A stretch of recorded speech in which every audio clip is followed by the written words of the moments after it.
नमस्कार प्रेक्षकांनो, मालिकेमध्ये फार मोठा असा ट्विस्ट आपल्याला बघायला मिळणार आहे. आता इकडे श्रावणीने डायरेक्ट अलकनंदाला दारू पाजलेली राहते. आता इकडे श्रावणी अलकनंदाला दारू पाजून आहे ना, जे काय तिच्याकडनं राहतं सगळं पोपटासारखं बोलवून घेते विश्वंभर पुढे.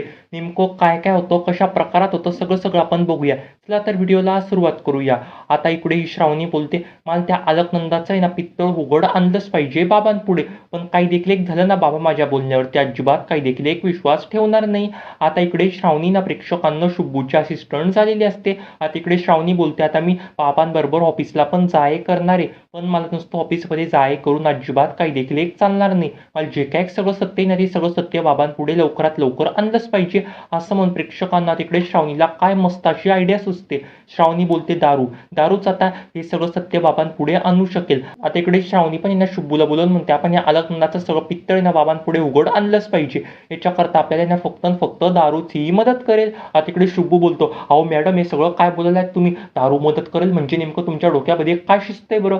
आता इकडे श्रावणी बोलते, आपण ना दारू आपण पाजायची ती म्हणजे या अलकनंदाला. जेव्हा या अलकनंदा दारू पिल ना, तेव्हाच बाबांपुढे सगळं सत्य येईल. बाबांपुढे ती तिचं तोंडात नाही जे काय खेळेल ते सगळं ओकेल. आपण तिच्याकडनं ओकून घ्यायचं जेव्हा ती दारू पिल तेव्हा. आता इकडे शुभू बोलतो, मॅडम तुमचा प्लॅन तर चांगला आहे, पण याच्यामध्ये फार मोठी अशी रिस्क आहे. आता इकडे श्रावणी पण बोलते, कोणती रिस्क आहे बरं शुभू, याच्यामध्ये नेमकं सगळं काय बोलायला आहे तू. आता इकडे शुभू पण बोलतो, जर काही दारू त्यांनी पिली नाही, जर काही दारू जर का साहेबांनी पिली, जर काही दारू तुम्ही स्वतः पिली, तर हे सगळं काय होईल बरं. आपण त्यांना दारू कसं काय पाजायची बरं, त्यांना नकळत दारू पाजणं हे खूप असं अवघड आहे बरं. त्या खूप शातीरबाई आहे बरं, आपण त्यांना नकळत दारू पाजू शकत नाही. आता इकडे श्रावणी पण बोलते, आता उन्हाळा आला आहे बरं, आपण त्यांना उन्हाळ्यामध्येच दारू पाजू शकतो. उन्हाळ्यामध्ये मी काय करेल, जेव्हा ती सकाळी बाई बाहेर जाते ना, तेव्हा ती घरी येईल ना परत, तेव्हा जेव्हा सगळ्या हॉलमध्ये एकत्र असेल ना ती बाई, जेव्हा घरी येईल तेव्हाच मी सगळ्यांकरता थंडाई घेऊन येईल. मी सगळ्यांना थंडाई देईल आणि तेव्हाच मी ती थंडाईमध्ये ना एका याच्यामध्ये दारू असे मिक्स केलेले राहील, ती म्हणजे अलकनंदाच्या. जेव्हा ती दारू पिल ना,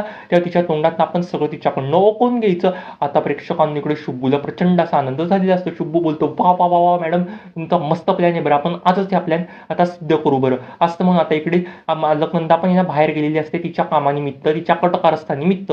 आता इकडे अलकनंदा पण बाहेरनं घरी येते. आता इकडे विश्वंभर पण हॉलमध्ये बसलेला असतो, सगळेजण हॉलमध्ये बसलेले असतात. आता इकडे श्रावणी बोलते, मी तुमच्या करता एकदम मस्त अशी थंडाई बनवली असं म्हणून. आता श्रावणी पण ती थंडाई घेऊन येईल, तेव्हा तिकडे श्रावणी पण त्या थंडाईमध्ये ना मस्त अशी दारू मिक्स करून ठेवते. आता शुभूनी पण दारू तिथे आणलेली असते. आता ती श्रावणी प्रत्येकाला थंडाई देऊ लागत असतात. इकडे अलकनंदाला थोडासा तिच्यावरती डाऊट आलेला असतो. अलकनंदा बोलते, ही श्रावणी सगळं करेल असं मला अजिबात वाटत नाही बरं. आता इकडे श्रावणी पण बोलते, अगं आत्या पिन असं म्हणून. आता इकडे श्रावणीच प्रेक्षकांना तो ग्लास घेते, सर्वात अलकनंदाच्या तोंडामध्ये होते. आता अलकनंदाला ते मजबुरी खातर घटाघटा पिवा लागतात. इकडे अलकनंदा पण ते पिते आणि अलकनंदाच्या हातात पाय एकदम असे खाली पडतात. अलकनंदा बोलते, बस बस बस झालं, आता बस झालं असं अलकनंदा मोठमोठ्याने बोलू लागत असते. आता इकडे विश्वंभरला काही देखील एक कळत नसतं. विश्वंभर बोलतो, अगं अलकनंदा हे सगळं काय बोलते बरं तू, बस बस झालंय सगळं काय चाललंय बरं तुझं. आता इकडे अलकनंदा पण बोलते, बस विश्वंभर बस. आता इकडे श्रावणी पण बोलते, आता तो सगळं पित्तळ उघडील असं म्हणून. आता इकडे श्रावणी पण बोलते, सगळं कटकारस्थानं कोणी केले बरं, तुझ्या पायाच्या खालीच्या चपलेच्या इथे कोणता फोटो आहे बरं.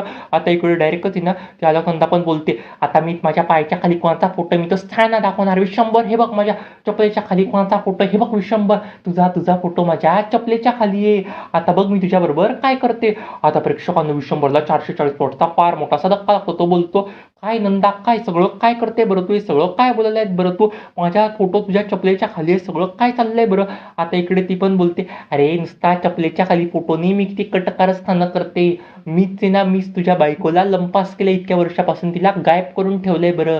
आणि तो हा गाडे पाटील, त्यालाच मी आजारी पाडलं, गाडे पाटीललाच मी ना स्टॉक ट्रीटमेंट दिली होती बरं. तेव्हा जी श्रावणी गेली होती ना हॉस्पिटलमध्ये, तिलाच मी श्रावणीला हॉस्पिटल बनणं गायब केलं होतं, नंतर श्रावणीला हॉस्पिटल बनणं हाकलून लावलं होतं.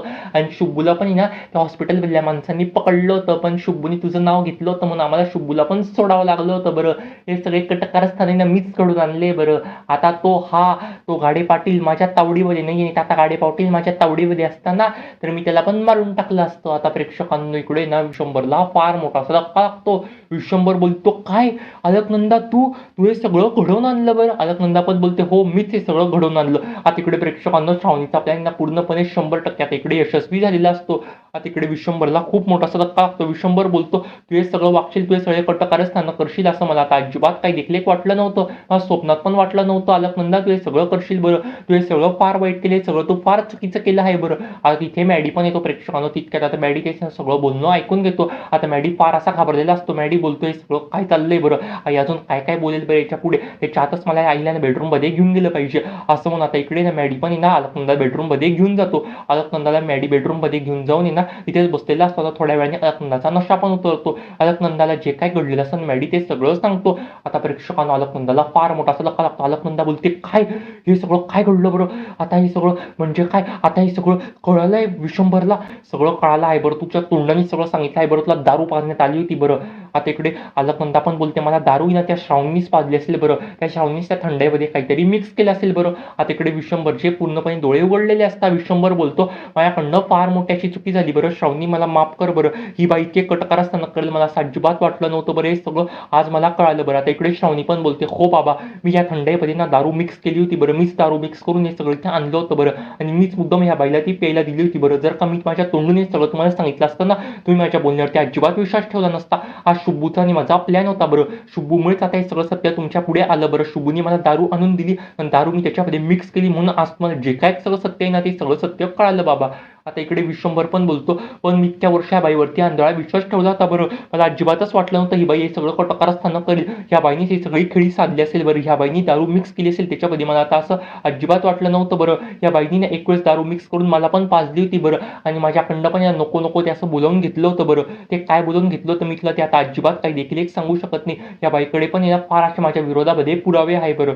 आपण आता ती बाई म्हटली होती हे सगळं ना माझ्या अपोनेंटनी केलं होतं बरं. म्हणजे माझ्या अपोनेंटनी माझ्याकडनं दारू पाजून हे सगळं माझ्याकडनं बोलवून घेतलं होतं. पण नाही आज मला ते कळालंय ते सगळं माझ्याकडनं बोलवून अलकनंदानी घेतलं होतं. मला दारू अलकनंदानीच ते आपण पाजली होती." आता विश्वंभरला फार मोठासा झटका लागलेला असतो. विश्वंभर बोलतो, "आता या बाईचे सगळे जे काही कटकारस्थान आहे ना ते मला सगळ्यांसमोर आणलेच पाहिजे. ही बाई फार कटकारस्थानं करू लागत असते बरं. म्हणजे जे काही विरोधी पार्टी ना त्या विरोधी पार्टी बरोबर पण ह्याला अलकनंदाच मिळालेली असेल बरं." आता इकडे शुभू पण बोलतो, "हो साहेब तसंच आहे बरं. त्या माणसाची ही बाईच मिळालेली आहे बरं." त्या प्रेक्षकांना विश्वंभर पण बोलतो, "लवकरात लवकर आहे ना मला ह्या बाईचं सत्य सगळ्यांसमोर आणलंच पाहिजे." असं म्हणत इकडे विश्वंभर पण या शुभूला सांगतो, "तू ना लवकरात लवकर शुभू काहीतरी एक कर आणि या बाईचं सगळं सत्य आहे ना जगापुढे कसं येईल ना याची तू बंदोबस्त कर बरं. जर काही बाई आपल्या घरामध्ये जास्त दिवस राहिली ना तर आपलं काही देखील एक खरं नाही. ही बाई कोणाचा पण जीव घेऊ शकते बरं. ही बाई खूप पोचलेली आहे बरं. ही बाईनीच फार कटकारस्थानं केली असेल बरं." आता इकडे श्रावणी पण बोलते, "हो बाबा आपण लवकरात लवकर न्या बाईचं सत्य जगापुढे आणूच." असं म्हणून आता इकडे श्रावणी पण प्रेक्षकांना शुभूची असिस्टंट झालेली असते. आता इकडे शुभू आणि श्रावणीला प्रचंड असा आनंद झालेला असतो. आता इकडे शुभू बोलतो, "वा वा वा वा श्रावणी मॅडम तुम्ही माझ्या असिस्टंट झाला तेव्हाच तुम्ही किती मस्त अशी खेळी साधली बरं. आता तुम्ही अलकनंदा मॅडमचं सगळं पित्तळ घरच्या समोर उघड आणलं बरं." आता इकडे श्रावणी पण बोलते, "आता मी असिस्टंट झाले आता मी अलकनंदाचं पण पित्तळच्या समोर उघड आणलंय पण आता मला अलकनंदाचं पित्तळ सगळ्या समोर उघड आणायचं आहे बरं. आता ह्या अलकनंदाला मला अजिबात सोडता कामा नाही बरं. ही अलकनंदा फार तिच्या कटकारस्थानं करूच लागेल बरं. ही अपोनेंट बरोबर मिळून आहे ना ही तिचे कटकारस्थानं अजून चालूच ठेवेल बरं. मला तिचे सगळे कटकारस्थान आहे ना आता एकदावच्या धुळीला मिळवायचे आहे बरं आणि एकदावचं तिचा असली चेहरा जगासमोर आणायचा आहे बरं." शुभू पण बोलतो, "तुम्ही टेन्शन नका घेऊ मॅडम ते होईलच." असं म्हणून प्रेक्षकांना आजचा हा जो काही भाग असतो तो इथेच संपतो. जर का तुम्हाला शुभ श्रावणी मालिका आवडत असेल तर आपल्या चॅनलला आत्ता सबस्क्राईब करा. धन्यवाद.